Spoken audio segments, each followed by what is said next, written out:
Bien, muy contento, la verdad es que es una noche pues bonita para el barcelonismo.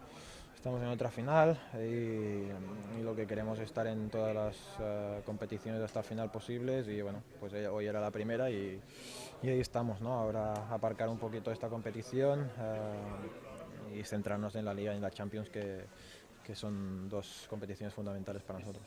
Desde que estoy aquí lo que he aprendido es que en 2 días puede haber muchas dudas y en 2 días se puede ser también el mejor, ¿no? Pero bueno, sí que es sorprendente, ¿no? Que se pueda dudar de un equipo que lo ha ganado todo y que nos ha hecho disfrutar tanto durante estos últimos años, pero como bien he dicho y estoy aprendiendo esto del fútbol, sobre todo aquí en España, es la mentalidad, que todo el mundo quiere más y más y más en cada partido que se juega en cada día y la verdad es que estamos respondiendo bien.